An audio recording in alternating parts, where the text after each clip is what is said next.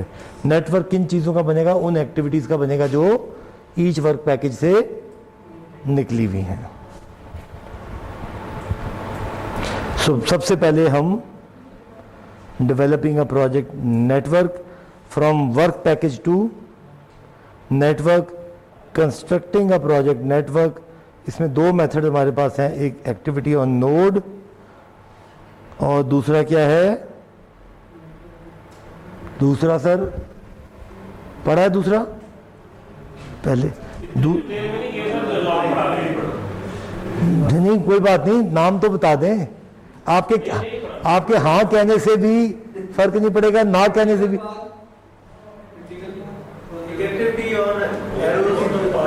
جی یہ آخری والا ایکٹیویٹی آن ایرو. تو یہ دونوں دو میتھڈز ہیں ان کے پروجیکٹ نیٹورکس کے, اور اس کے اندر ہم پڑھے ہوں گے, بھول گئے ہوں گے. وہ انسان ہے. نہیں یہی تو میں سمجھانا چاہ رہا ہوں. آپ کی ہاں سے نہیں, آپ ہاں کریں یا نہ کریں, پڑھانا تو میں نے ہے. میں وہ کہہ نہیں سکتا کہ وہ تو ہاں کر یا نہ کر, آگے وہ پڑھانا تو ہے میں نے.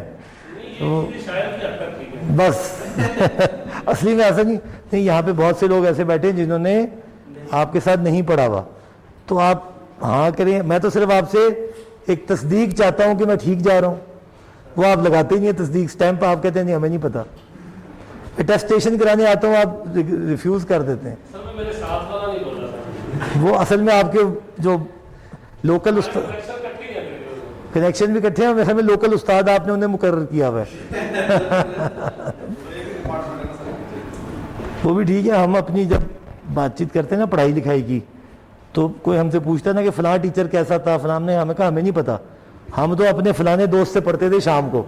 تو صبح جو ٹیچر جو پڑھاتا تھا وہ جانے اور ٹیچر جانے. ہمارا کام امتحان سے پہلے اس کے ساتھ, تو ہماری ڈگری پہ اگر ٹیچر کے کالم میں کوئی خانے فل ہونا تو سب میں وہ ہمارے اس دوست کا نام لکھا جائے گا, کیونکہ اس پوری ڈگری اسی نے پڑھائی.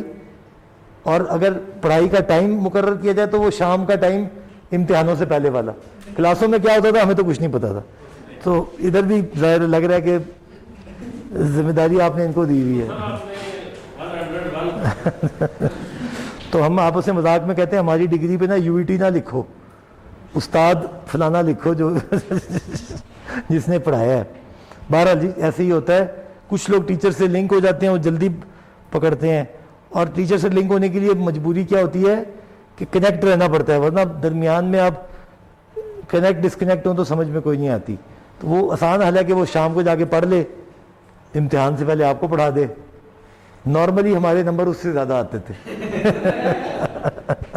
تو یہ ایک وہ اچھا شریف آدمی تھا کہ ہمیں پڑھاتا گیا, ورنہ دوسرے تیسرے امتحان کے بعد اسے چاہیے تھا کہ ہمیں بگا دیتا.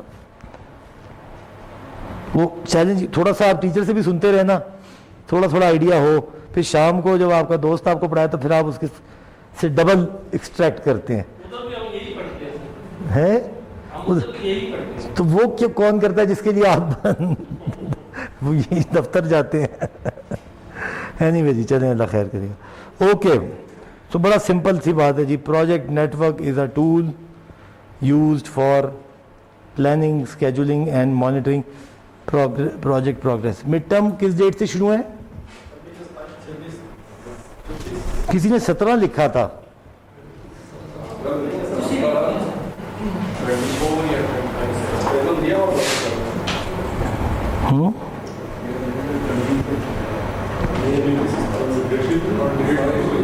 ڈیٹ شیٹ نہیں آئی تو لائکلی یہ بنتی ہے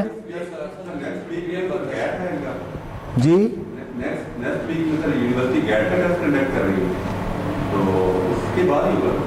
لائکلی مجھے لگتا ہے ادھر کہیں ہوگا. 28 سے شروع ہے تو پھر ان کا تو اس سے بھی اگلے ہفتے میں جائے گا.